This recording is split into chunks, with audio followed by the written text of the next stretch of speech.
Los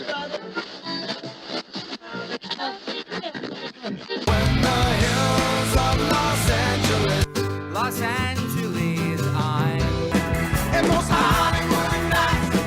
She goes to California, oh, California. What you say about Los Angeles? LA got the people saying.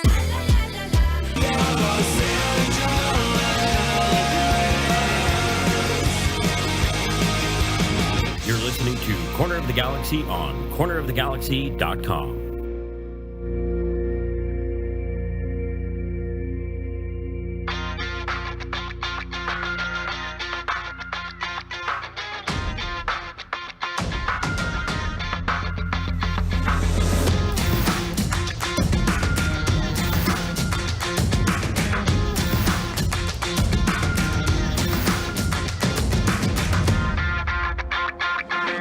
Welcome to Corner of the Galaxy, the show that talks 100% LA Galaxy soccer. We're glad you could join us. Now it's time to sit back and relax as your hosts navigate through the twisting, turning, but never boring world of the five-time MLS Cup champion, LA Galaxy. Hello, everybody, and welcome to Corner of the Galaxy on cornerofthegalaxy.com. I'm your host, Josh Guesman, coming to you on Thursday, September 8th. The LA Galaxy getting ready to, actually, they're already in Nashville. They're going to take on Nashville on Saturday. We'll talk about the weather, all the things that are going to lead up to that game, and what the LA Galaxy are going to have to do to get points in that. We're going to take a look more at the rest of the league a little bit, playoff standings, sort of what those standings look like, how many points the Galaxy need. We'll sort of try to explain that maybe a little better than I have in the past. Also, focus in a little bit on some of the guys who might make a difference down these last 6 games. 6 games remaining for the LA Galaxy. Not that much time left and a lot of points out there that they're going to need to get on their side. To help us, he's back. This is like an injury sub call up again, but we're glad to have him. It's Christian Miles is back with us. Christian, how's it going, buddy? Well, I got my mute button off. Yay for me. But, you know, I had 2 appearances after the transfer window is closed. I think this is COG history in the making, but I want to give a shout out to, I heard Hammer's out again. He's got the vid. Yeah. And Soph ain't feeling too good. So happy to sit in, big shoes to fill, but happy to be back again, Josh. I know. I texted you and I said, hey, I know you were just on last Thursday, and normally I don't have you come right back on. And I was like, but I think I'm out of choices again, which is always what you want to hear, I'm sure. I'm really like your Martin Cáceres, coming in after the transfer window is closed on a free, plug in the holes. You may need me, you may not, but here we are. I am certainly glad that we arrived at this particular situation. Glad to have you again. You always do a great job. I do have to ask you before we get too far into this. I think it's.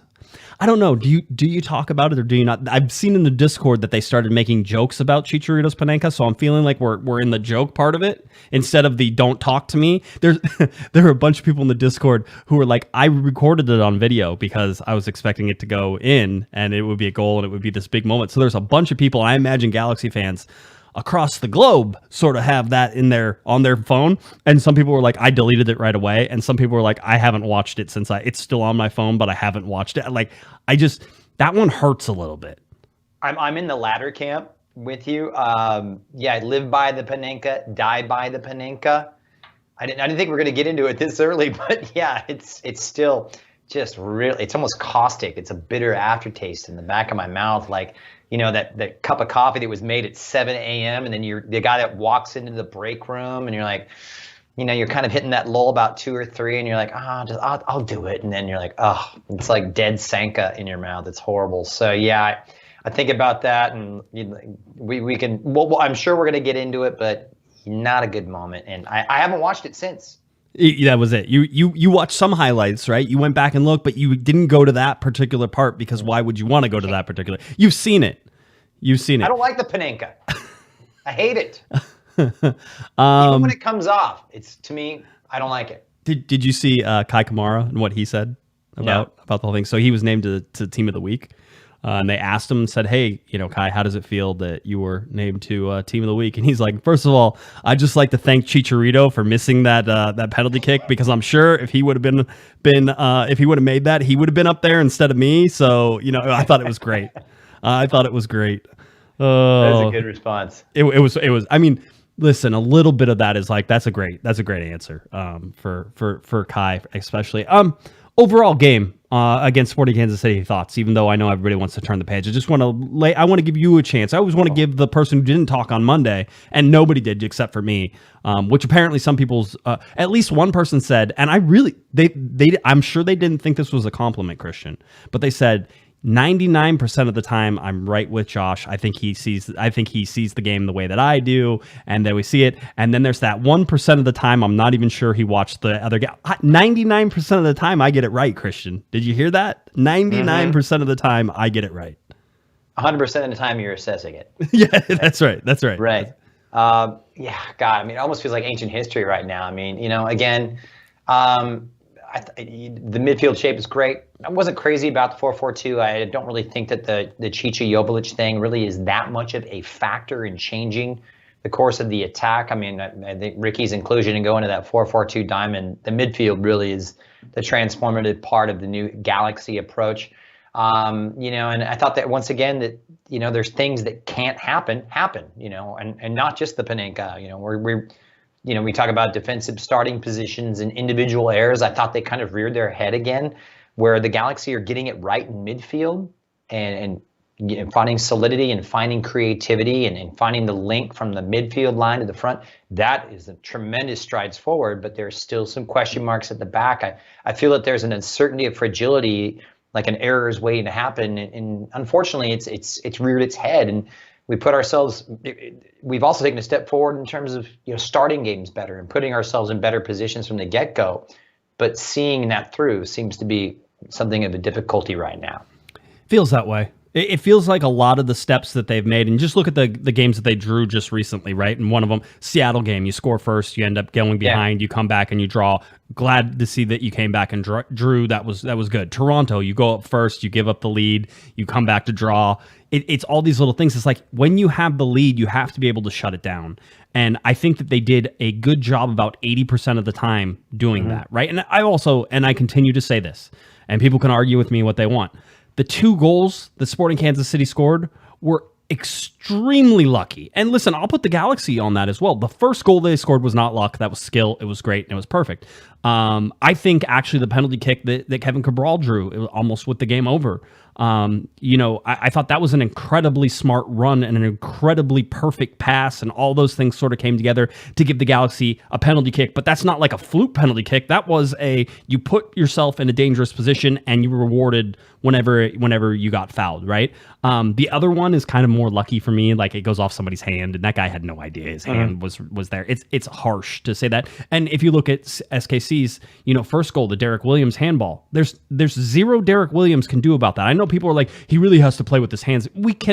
Defenders cannot play with their hands by their sides, behind their backs the entire game. It doesn't work that way. And I think we've gone off the deep end in terms of calling a lot of stuff handballs that is not handballs. Because, Christian, I think if we're looking at this 3 years ago, the Williams handball is not a handball, and that Grand Sure header that bounced off the guy's thigh and then hit his arm is not a handball either. It's like, eventually we're going to have to get back, I think, to that. But having said all that, the non-penalty kick XG for that was the Galaxy 0.9, all right, and SKC 0.6. They limited Sporting Kansas City pretty much to a lot of half chances. Yeah. They got unlucky on some of those. And so I didn't have a horrible... Again, I agree with you. Individual mistakes. Araujo's individual mistake caused that last goal, right? That ended up putting Sporting Kansas City up 2-1. Little individual things like that. But as a whole, I feel like they're getting 90% of the game right. But this is not play for 80 minutes and you're good. This is play for 90 or 98 minutes, however long we end up playing anymore. It's 90 or 98 minutes. And that's what this Galaxy team is missing. The complete game whenever you're up 1-0 and closing it out. I totally agree. And to me, I go back to even the Toronto game in the Wednesday prior, where it was shaky towards the end. It was left in doubt. Yes, they did come on strong with the equalizer, but they let them back into this game. They haven't been able to kill off games, and that's kind of like the next, I think, step in the evolution of this team, which I think they're on that track. But tidying up those errors, and it's driving Vandy crazy. You can read it in his press match. You can read it in his body language in the press match. You can read it in the words, and that he's uttering in the press match. The post match press conference. So yeah, but it's unfortunate. When we talk about the error with Julian Araujo, I think we got to be clear about this. It's not just, oh, it's unlucky. It's Felipe Hernandez hitting when it pings off him. You have to look at the play in its entirety here, where Julian Araujo is completely out of position, and any defender worth their salt will tell you, 90% of defending is your starting position and putting yourself in a spot where you can best defend your goal. And his starting position was all wrong and allowed Hernandez to get in behind, cannot lead those kind of gaps. And it's not just Julian. I'm not singling him out for being completely at fault at this, but this is something that's not new. And our fullbacks have left space in behind, and it's been attacked, whether it's Araujo, it's Williams. Gasper's been guilty on a few occasions. And so that's the risk we take with the kind of football we're playing. But they're also, Bailey can't be at fault for everything. The players got to take some responsibility here, and they have to know better. And they're professionals here where, hey, look, they've got to take some of the responsibility to defend, because they are defenders, and that is their primary job. So, that's the way things go. And I think, stamping those kind of things out is the next step. Yeah, it's just a matter of whether or not with 6 games left, the Galaxy can find that completeness, right? And quite honestly, they need the confidence that they're able to do it as well. And I just haven't seen that from them. I mean, I think I said it on Monday, but everybody better pray to whatever God that they have, that Chicharito's confidence is not shaken by that bad panenka. I don't think it will be, but if it is, he's the guy who's been scoring all the goals, right? He is the team. I'll say it. He's the team MVP. This year he is, and it's hands down, it's not a contest. This is one of those things. Listen, there's other guys who have contributed a great amount.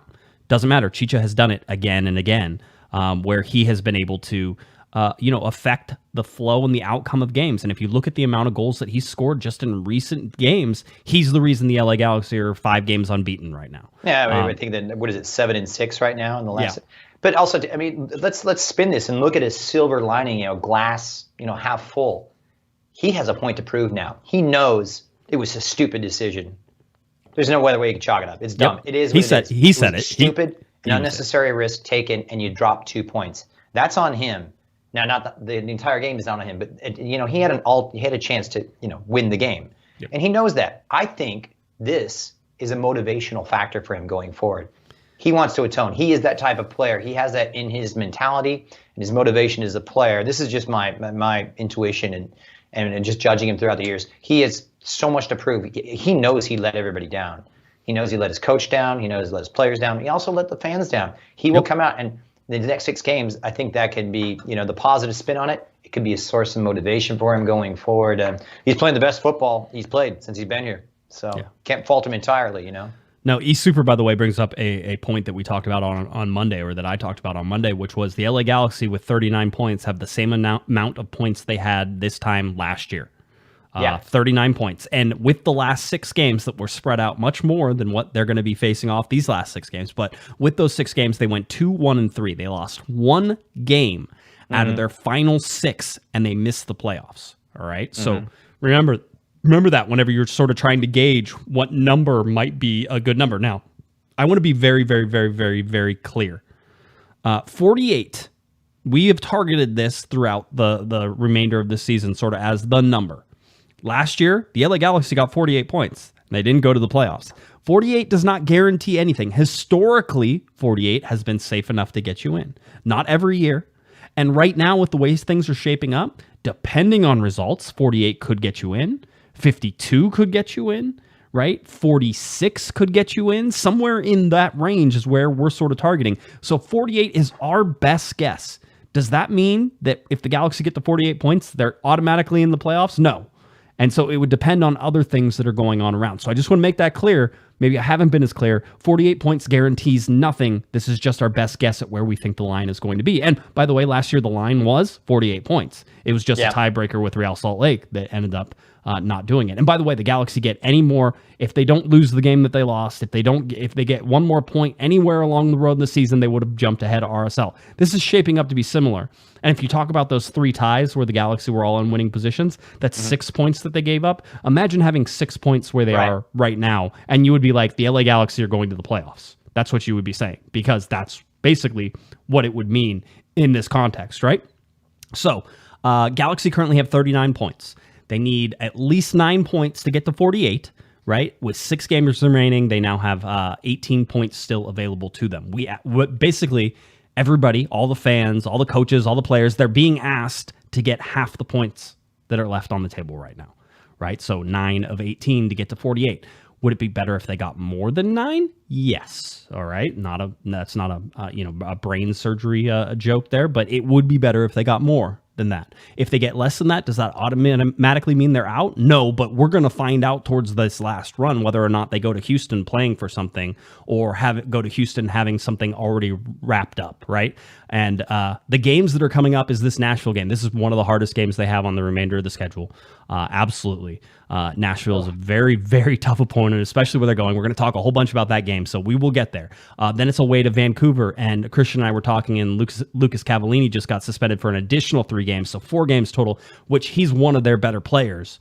Is he their best player? He's their designated player. He's Yeah. their number 9. I mean, Yeah. I think it was a record transfer fee, so. Yeah, well, he's not going to be playing for the next 3 games at least. I think he already sat 1, so he now has another 3-game suspension for violent conduct. He stepped on That's somebody. massive, Josh. Yeah, Massive. it's huge. And so that should help the LA Galaxy as they go to Vancouver midweek of this next week coming up, right? So we talk about that. The game's also coming up for the Galaxy. Colorado at home. You want to talk about a game that must be 3 points. That's a game that must be 3 points. Colorado is struggling. Colorado looked for a little while, Christian, like they were going to hang in there with Nashville. And then Nashville turned on the gas and blew them completely out of the water. And so that's something to sort of watch. San Jose is the game during the international break that we've talked about on the road. Is that a must-win 3 points? On the road, it's always hard to say you have to get 3 points, but maybe it will be at that point, depending on the other results that sort of come down. RSL at home. I mean, these 2 teams have been going at it for years. I can go all the way back to 2009 and the MLS Cup that RSL won. If you're going to give RSL a chance to knock you out, at home, they would love to do it. They're that type of team. So that's something to watch, right? And then the final game is away to Houston, and we've already talked about that. And certainly with the Galaxy's history of playing Houston the last game of the season on multiple seasons now. Is this a thing? Like, did MLS make this a thing where Houston weird, is isn't always... it? It's stupid. I don't like It's it. MLS irony. Anyway, so that's where we're sort of sitting whenever we look at this, right? So again, 9 points is sort of what we're expecting. That's where we're going. Yeah.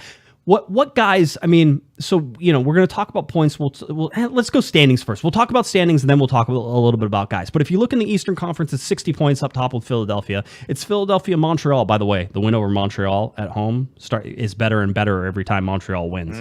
The Galaxy have beat some good teams this year, which is sad because that means that they've lost to some really crappy teams too.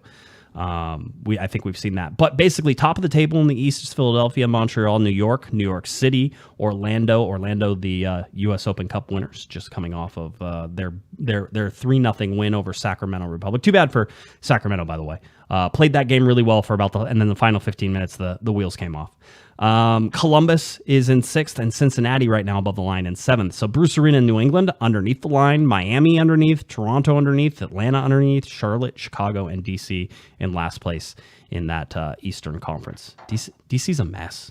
I mean, even with Wayne Rooney's not the answer for DC United, right? That doesn't make any sense, does it? I don't think he's a bad coach. I think he did some good stuff at Derby, but that's kind of like the jury's still out, and it's just amazing to me how New England has struggled when we're talking about that. And what perplexes me, Josh, is like, our schedule is so bad. It's not so bad, but very difficult at this point. But also the Galaxy's home form is really puzzling to me. I mean, one of the most inconsistent teams at home, and trying to achieve that 48-point mark like you were talking about, you almost, to me, it's regardless if we play home or away right now, because our home form is not that impressive. We've dropped 21 points from our home games this year. And I think that puts us probably in the lower half of the Western Conference in terms of a home record. I'm just guessing, but so and the Galaxy aren't that difficult to beat at home, and they need to be more difficult to beat. I mean, harder to play against. And they are taking strides toward that. So you can look at the schedule and go, oh God, we've got so many of our away games. I think 4 of the last 6 are away.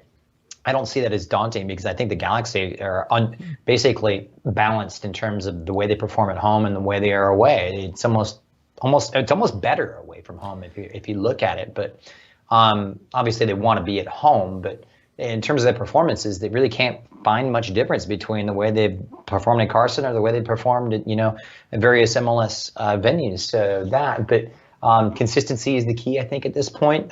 48 points. I mean, we're looking at the table right now, and we find ourselves, well adrift out of the playoff places, where we find ourselves, sitting on 39, so 3 points adrift, but positive. We do have those 2 games in hand. It's what you do with those 2 games and how you do it. And the form of other teams, as we found out, plays a massive role.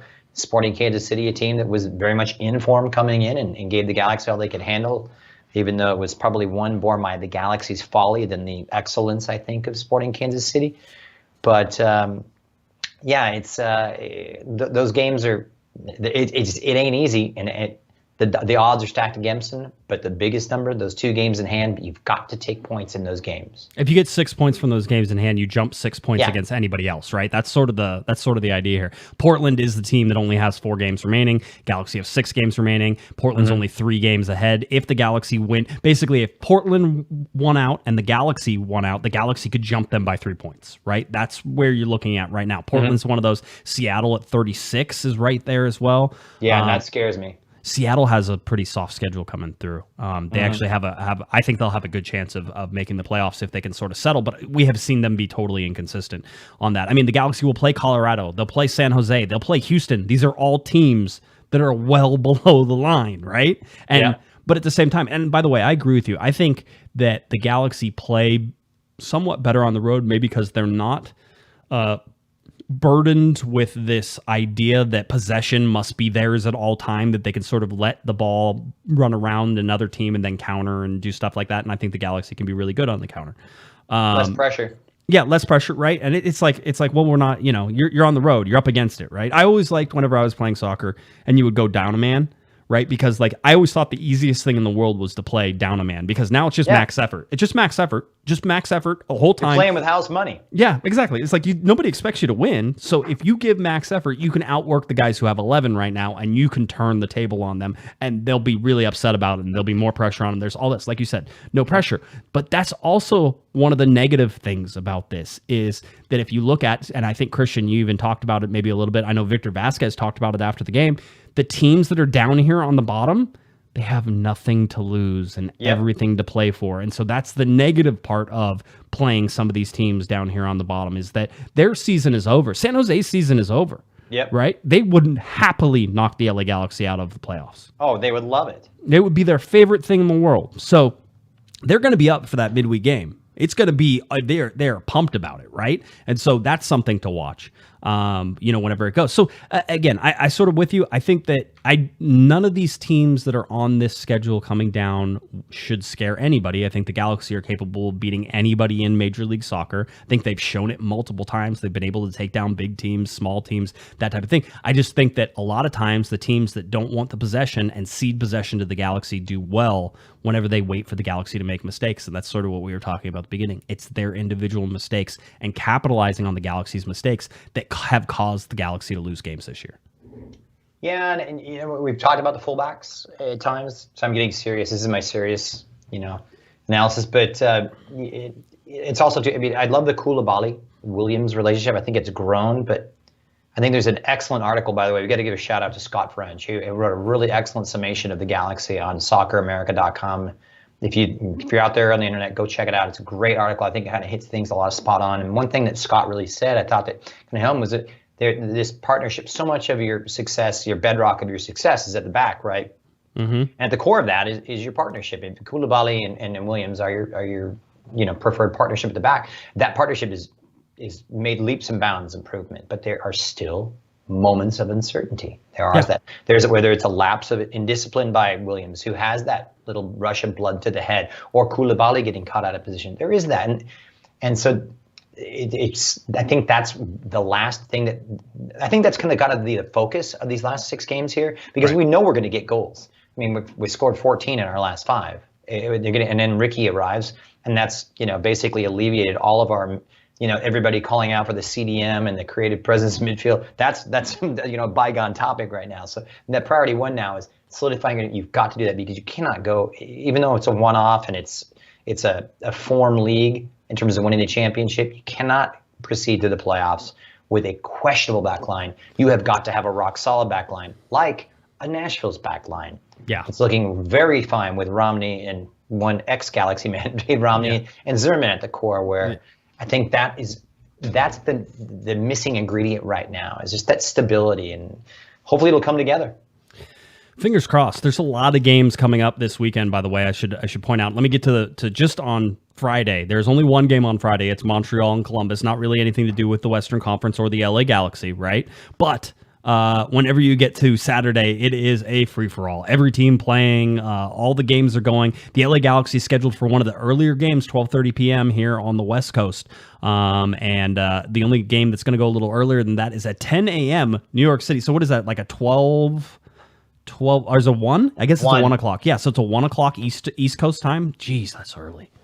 1 o'clock East Coast time, so 10 a.m. kickoff between Charlotte and New York City. So that's one that you could watch. And then it's the LA Galaxy game, 12:30 p.m. kicks off. And so it will be the LA Galaxy having to lay down a number, set something out there, or you'll watch things change sort of over the course of the day, right? So if I remember correctly, Seattle just 3 points behind the LA Galaxy? Yes. So technically you could see Seattle with a win jump over the LA Galaxy and basically tie them on points, but I think they'll jump over them because they'll have one more win. They will, if the Galaxy lose. That'll be a game that you're going to want to watch a little bit, right? So that's one to pay attention to. So that Seattle game is hosting Austin. That's one to watch there. The West Coast games, it's Dallas and LAFC, Houston and Sporting Kansas City, Colorado and Vancouver, Salt Lake and DC. So there's one interesting one. West Coast versus East Coast, which should mean that there is there shouldn't be, it's not a 6-point game, right? So there's not a lot of movement. Maybe RSL moves up depending on how they win, that type of thing. So, and then the game that closes everything out is Portland at Minnesota. That's one to watch if you're an LA Galaxy fan, because Portland is just above the Galaxy. Should the Galaxy win and you want to draw to that, right? Yeah. Well, I mean, listen, let Minnesota's above Portland. Let Minnesota run away. Let them go. Just let them run. Don't let them beat Portland and knock down the guy that's closest to the LA Galaxy. That's for me. I understand West Coast minimum points possible type thing, but for me, it's about beating Portland and Seattle. So if that's the case, then you're a Minnesota fan. If you're an LA Galaxy fan, because you're going to be. Wait, so you've given up on top 5? Yeah.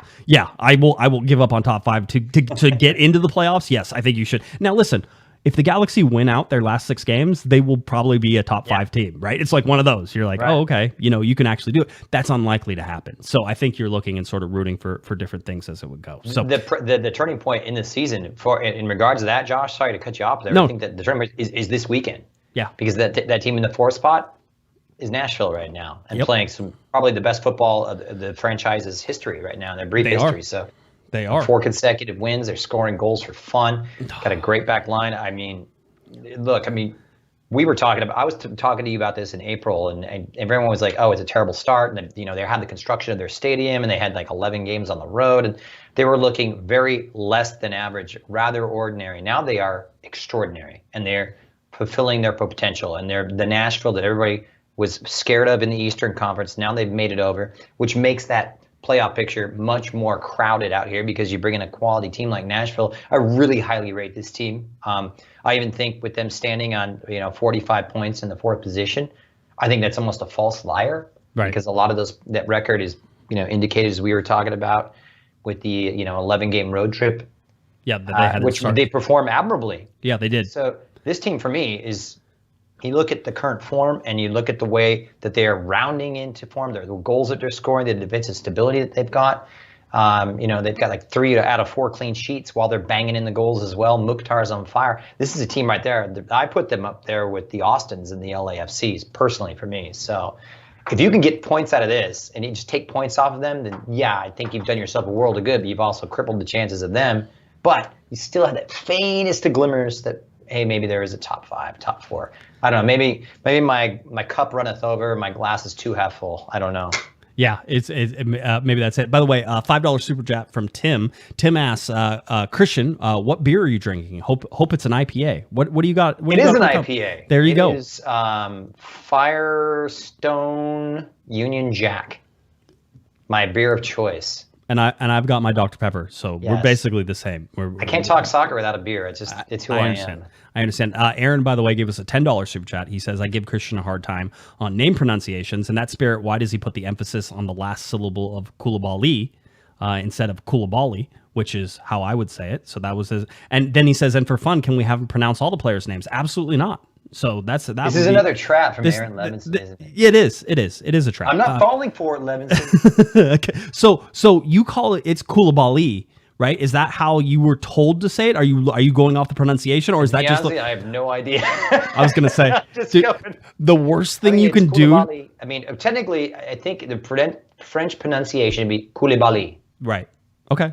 That, You and know, that's why you're going. But sometimes that filters into my commentary. Sometimes it gets Americanized. Koulibaly is how we would probably say it, I guess, right here in America. So, but being around a lot, Koulibaly is like Johnson in certain parts of France, right? Right. So you hear a lot, and I remember covering a lot of the French league, and I'd hear a lot of Koulibaly. I mean, even going back to the Senegalese team with their wonderful right back Koulibaly. So, and you'd hear this French pronunciation, so it gets in your head, and yeah, it's fun to say. You kind of develop this like Brad Friedel, American Liverpudlian accent kind of syndrome. That would be me. That would be me, by the way. If I go anywhere, I adopt whatever accent is there, and I can't stop myself, and it's horrible. It's there's something I forget. There's like some sort of it's like a mimicry thing, and we do it as a form of flattery. Like you're trying to fit in with them and make them feel comfortable. So that's why you do the mimic stuff, right? And but if you're Brad Friedel, you stay there for so long, you actually think that's how you speak. So that's. But the funny thing is, I know Brad. You talk to Brad, American to American, and he just goes straight into his usual American drawl. But then you get him in front of when he was doing media, and I don't know what he's like in terms of a coach, but he has that little Scouse accent because he spent so much time in Liverpool, then up in Lancashire, Blackburn. Right. He probably has a Turkish accent too, because I think he was in Galatasaray for a while. That would be, again, I cannot make fun of the man. Which I'd love to hear. Right. I will do that. If you send me anywhere, I will pick up that accent. It's probably Josh not okay. Guesman's Turkish accent. That's probably how I get canceled is I go somewhere and somebody videos me talking to somebody after I've been there for like a week, and they'll be like, oh, look at him trying to do that accent. What is he trying to make fun of him? Yeah. I think I smell a super chat. Yeah, I'm sure. Turkish super chat. I'm sure. Turkish super chat. Is that the league they play in now? The Turkish super chat? Yeah. Okay. Just checking. No. So let's get a little bit into the Nashville game. I know you started to get there. The LA Galaxy. I thought it was weird, but I guess it's not weird. The Galaxy actually left on a Thursday afternoon, which is today as we were flying. So they are there. They will train AM in Nashville. And then they have a 12:30 p.m. Pacific Coast, body clock time to play Nashville. Now, as we get ready for this game coming up on Saturday, September 10th, 12:30 p.m. and 12:50 p.m. kickoff time. It's Univision. It is TUDNA. It is Twitter. All right. Yeah. And if I got so many complaints from people who watched last week's game on TUDNA and Twitter and all that stuff that somebody in our Discord said, I tell you one thing, when the new Apple deal comes, I will not miss watching games on Twitter. Right. And I was like, I feel that. I feel that good. But that's where it is. Geodis Park in Nashville. This is a new stadium for them. It's really nice, really gorgeous. And they pack that thing out on most occasions. Now, maybe not on this occasion, Christian. Maybe they will. Maybe they're not like California people who were all sort of batting down the hatches for the hurricane. Perhaps one of the closest hurricanes to the West Coast in the last 25 years is headed in our direction. Going to ruin weekend plans for people. How dare it rain in the summertime here in Southern California? How dare it rain? But if you go to Nashville, 78 degrees. So that is going to be the positive outlook of this. It is not going to be that hot. The negative outlook is that there's a 70% chance of rainfall during the day. It looks like it's going to rain during the game, and then it's going to sort of stop maybe, and then it's going to pick up again at night. So these are all the things we're sort of trying to pay attention to. Humidity is going to be high, but the chance of rain at 70, and I think I saw up to 1/4 of an inch of rain. It's not a small amount of rain. 1/4 of an inch is a lot. So that's also something. I know that Nashville, Christian, has been having some of those weather delays. We've been seeing that. And so I wouldn't be surprised if there's any, and it doesn't say thunderstorms. So I think that's the good side of this. But if there is any thunderstorms, expect weather delays, expect this game not to kick off at 12:30 p.m. So that's a An interesting little part of this road trip is you're going to get the guys who train in the sun and the heat to go and play in hopefully like mid-70s weather in the rain, which might be good, might be bad. I haven't figured it out yet. It's a potential buzzkill, is the way I would look at it here. I mean, I wouldn't be surprised. It's that time of year where thunderstorms start to form in that neck of the woods in the country. But I mean, the way that the team, Nashville's one of those teams like. Unlike the Galaxy, when they play at home, they are lions, and that's what scares me too. So they're a team that's really heated and made their new ground, basically Geodis Park, as you mentioned, the fortress that they want it to be, and that's something that the Galaxy could really take a cue from in terms of better home form, and it makes them that much more difficult to beat based upon even their great home form right now, regular form right now. But it is what it is right now. You got to go out there. I think the bare minimum, you got to get a point out of this game. It's nice. I don't think it's a must-win game. I would like to see points from this game. I would like to see, just because you need points regardless, right? But overall, if the Galaxy lose this game, do I think that their playoff hopes are over? No, but it's going to make it more difficult. And if you want to make it easier on yourself, then score some points. Records right now for the LA Galaxy, 11-11-6, 39 points, 12-9-9 for Nashville, 45 points.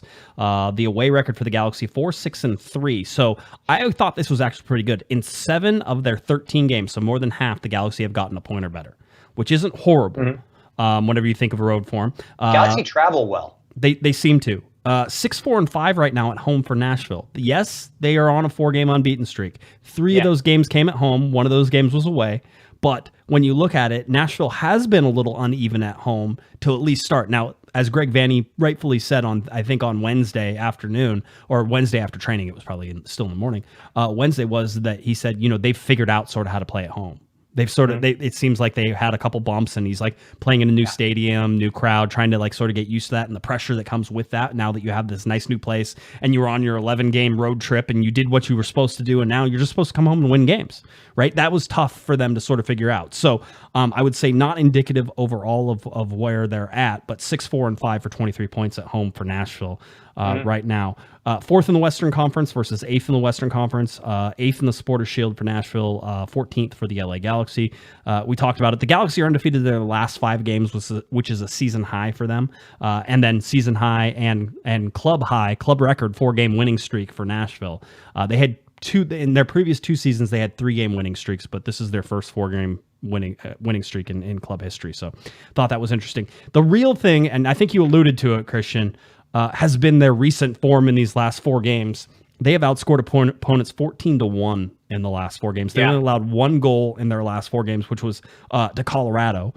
Then at that point, it made it 1-1. That was Gyasi Zardes, who schooled Walker Zimmerman. Again, we talk about defenders like not being perfect. No defender is ever going to be perfect. Somebody's going to get by. Gyasi Zardes dropped his shoulder on Walker Zimmerman and just ran to the near post and knocked it in.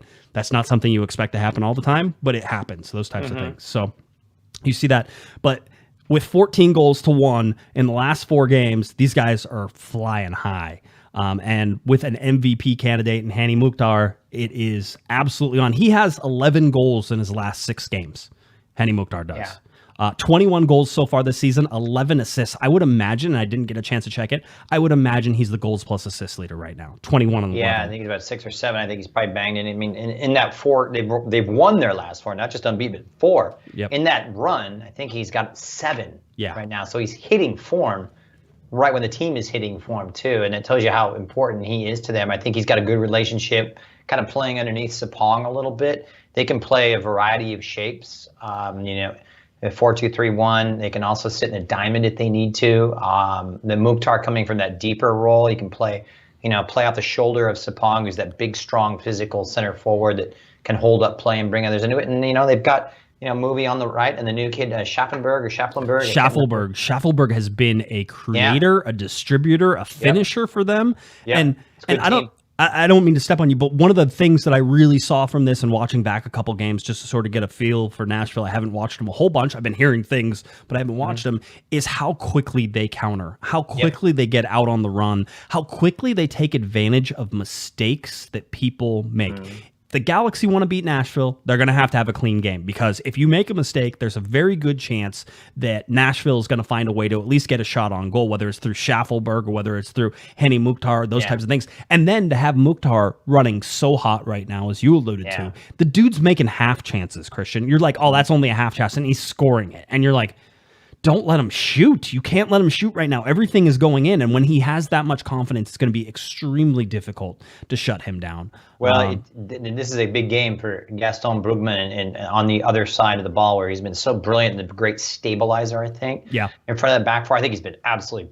fantastic. I've been impressed with him since day one. He had a couple of off moments, I think, in his second game, but he's been brilliant. But this is going to be a game where you're dealing with a Mukhtar in a deeper position and more of a defensive responsibility for Gaston Brugman, who's such an excellent distributor. He's going to have to get stuck into him, and he's going to have to impose his will with Mukhtar, probably coming from a deeper position. And we see he can play a little higher, but that will sort itself out. But we're talking about all these goals that they bang, and this is a team that's also got 3 clean sheets in their last 4 games. And if you hearken back to this Nashville of last year, that was their bread and butter.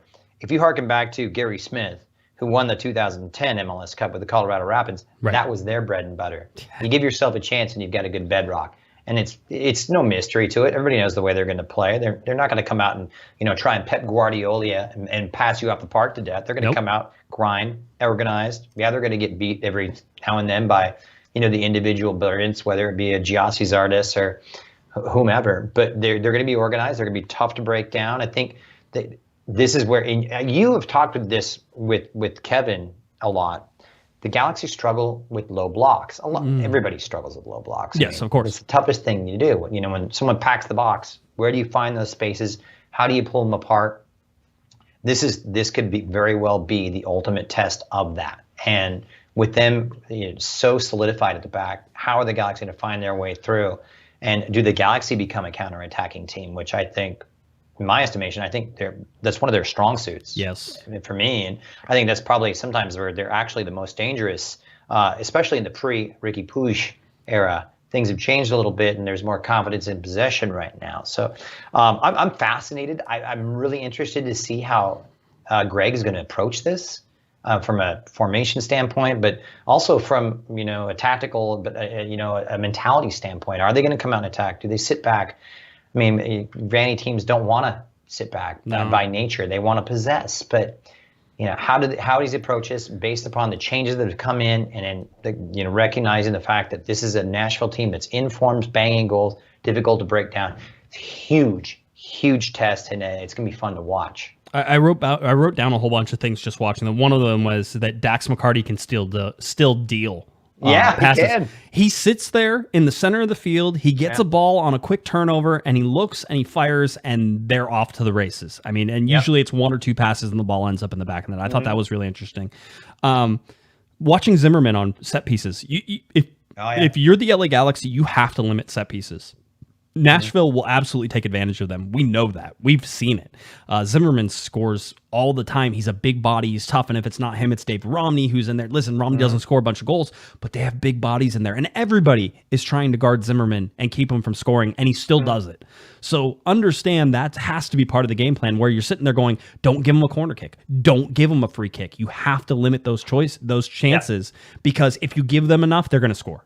Well, yeah, you got to be careful who you foul too, and where you're cognizant of those fouls around the box. And funny you bring that up, Josh. And we were talking about how good they are in those dead balls. That's something I think the Galaxy have lacked a bit this year.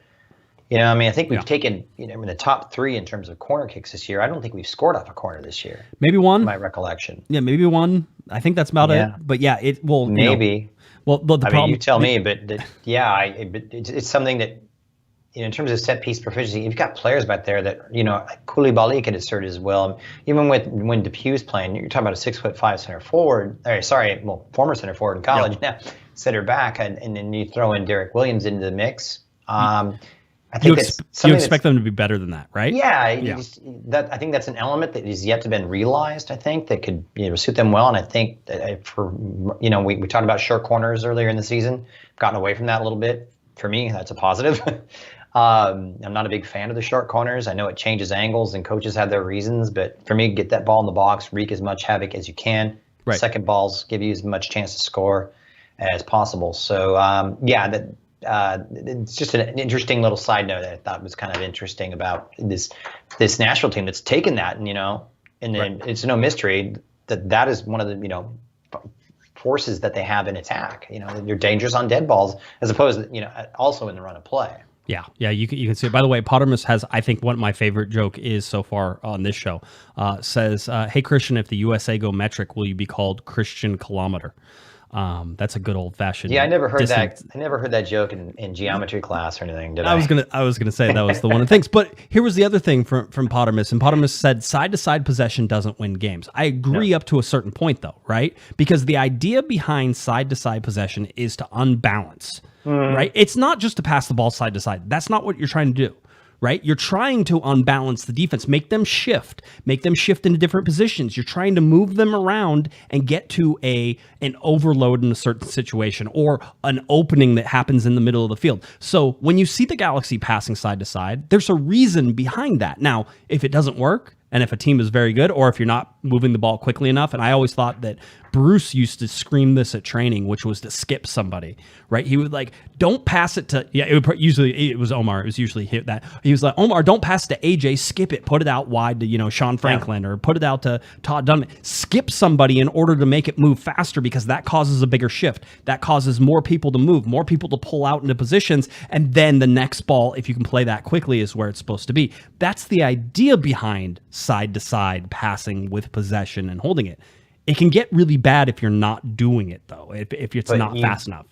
But 100%, Josh, that is a fantastic point, and it illuminates the strength of magical Ricky Puig, because some of these switches that he's hitting, not just he's getting all the limelight for these through balls, but some of these switches that he's hitting, he can hit a diagonal from a deep roll, playing on the left side of a diamond or right side of a diamond. He can hit one into the corner, razor sharp Beckham type of inch perfect perfection. So I think that's something that kind of gets overlooked in all the headlines. His ability to switch the point of play, pick a pass, and then also, and Greg has also talked about his ability to be mobile in possession, where a lot of guys that we have where they're able to play the quick pass like a flick and move forward, but few guys are able to pick up, carry, and change the angle of the attack. Switching is part of that, and I've seen that his ability to switch. I knew he was a good passer. I didn't know that much about Ricky Puig. I'd seen him play a handful of times, Barcelona, but his ability to play those big switches, especially on the move, to me is something that's top 3 or 4 players in this league can do. There aren't a lot of guys in this league that can do that. And I think you're right. And it's a great point that you make. That's how you unhinge teams, and that plays into this philosophy that Greg Vanney has, where he wants to pull and stretch and move and get players out. He wants to pull these defenders out of position. That's how you go about your business. Yeah, it's the big sort of part of this, right? And I was watching I was watching some Nashville stuff, and I was looking at sort of how do you score on their back four, right? Like where does it come? I watched the Giassi Zardes goal, which is actually a perfect example of how you score on Nashville, which is an angled ball sort of out to the side that at least put either I don't know if it was a midfielder or it was an outside back, put them in behind the back line, getting behind that back line, because they're so good at staying connected that if you can get behind them and make them turn, now you're on to something, right? And so it's about getting guys like Julian Araujo, who I agree we sometimes see too far forward, but it's about getting them into those positions, or getting whoever the right wing is into that position to be behind the back line, and then firing stuff to near posts. Not necessarily always looking for the cutback. Please, good Lord, please stop cutting the ball back. I love a good cutback, but you have to be able to do it when people aren't overly expecting it. And it seems like that's the Galaxy's go-to pass, is the cutback pass. Stop it. I don't know. I can't agree with you there, because for me, the responsibility is for the attacker to make that run to the post. Yes, so if you're doing your job and you're bombing forward from a right back position, look, and you're pulling it back, I would be, imagine yourself making a 70-yard run and then making that run, beating your defender, beating your mark, and pulling it back. That is up, and that is up to that attacker to make that run to the near post or far. And let's, as good as some of the Chicharito has been lately, there's been moments throughout on the balance of this season where he's had some good balls put in, and a lot of them put in by Araujo that have chances gone begging. Yes, we're not even talking about chances for Cabral or Garcia at this point, which is another whole conversation. But right, the cutback, I understand what you're saying. It's frustrating, but I can't fault Julian for going that because that's what you're taught as a fullback. Get to the byline, beat your man. It unhinges, it pulls people out.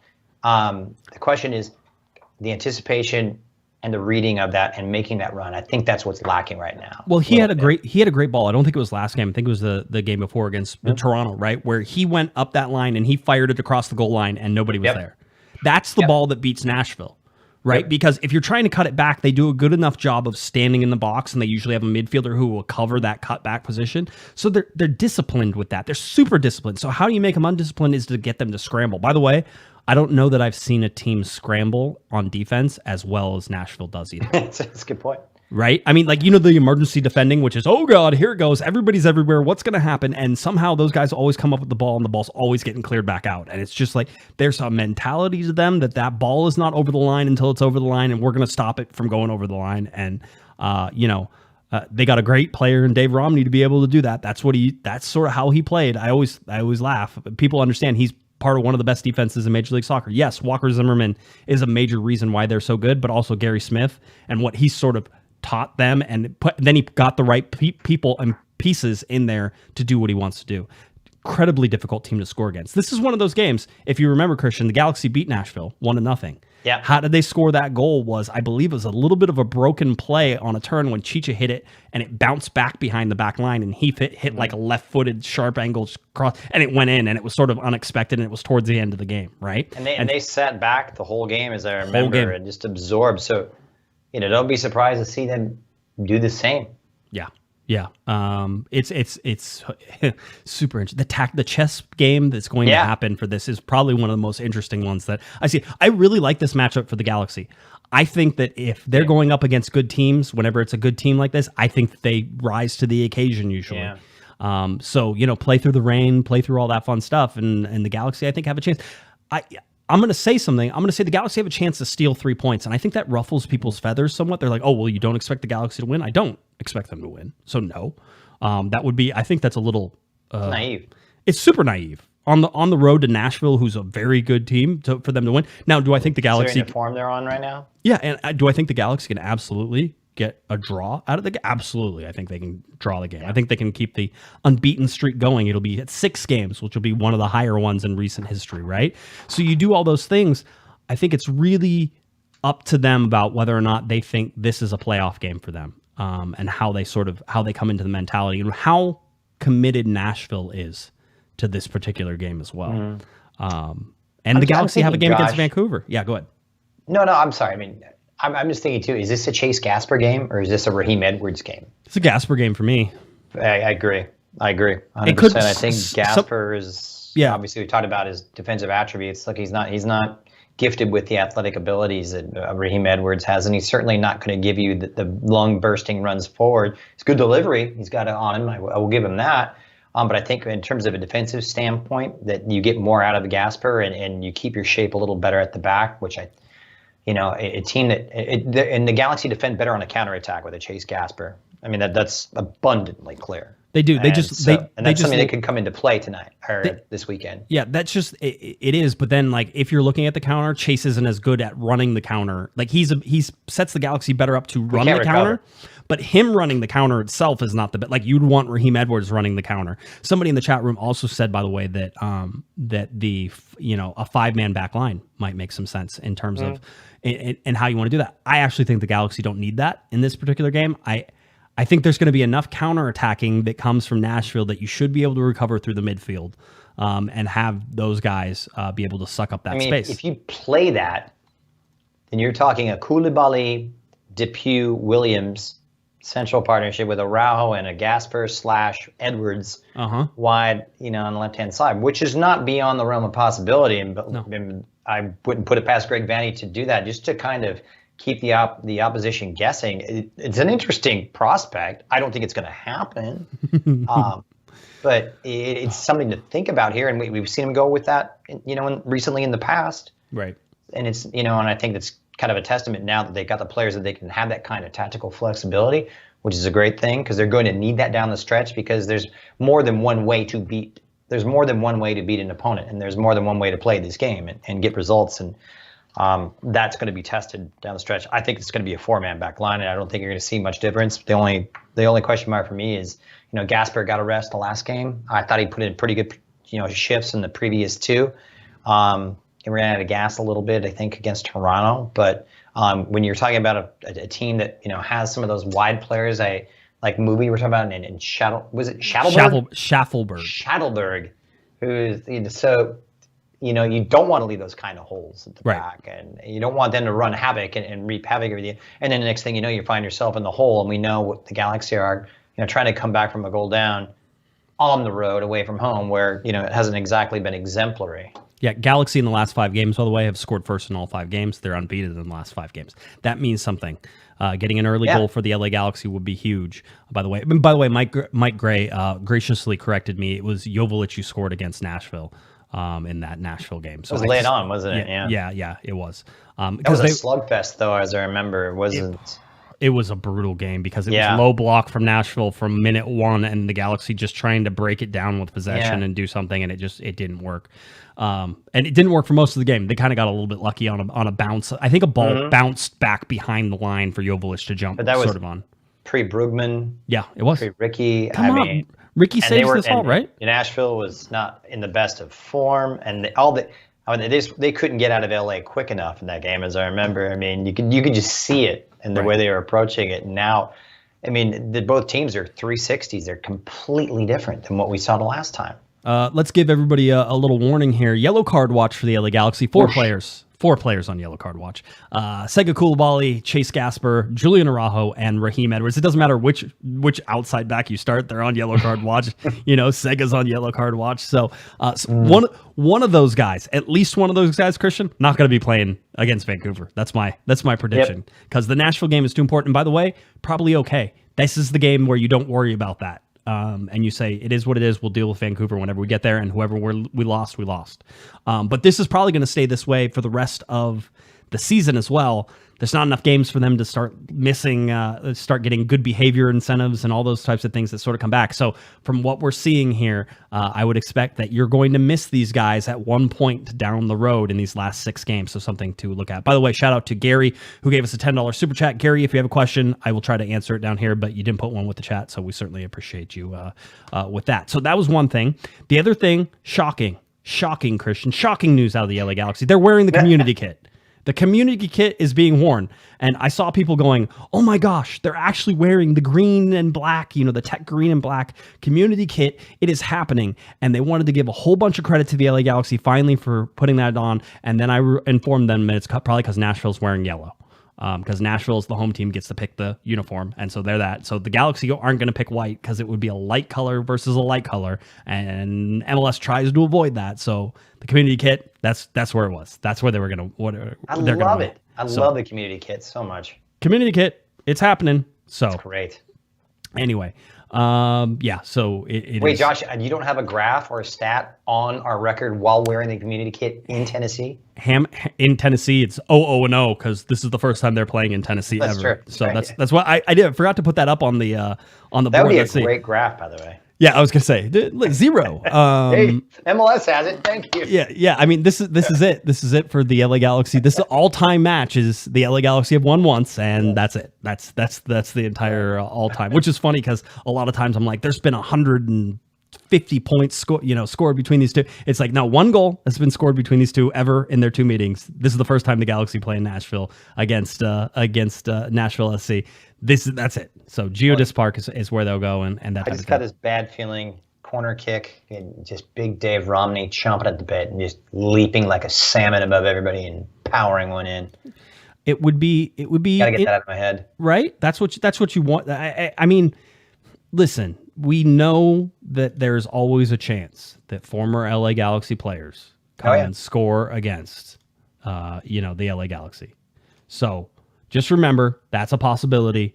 Don't hate Dave Romney too much for it. He's just doing his job. The whole day. And by the way, I'm not one of these guys who's like, you can't celebrate against your old club either. That's not. It's just, nah, that's okay. That's an okay. English thing. I don't buy it. No, yeah, that doesn't work for me. So anyway, I think the Galaxy get a draw out of this game. I'm going to call it 2-2. And I think that the Galaxy have a real chance of getting something there. You said 2-2? 2-2. Yeah. I think there's going to be both of these teams are capable of scoring goals. Yeah.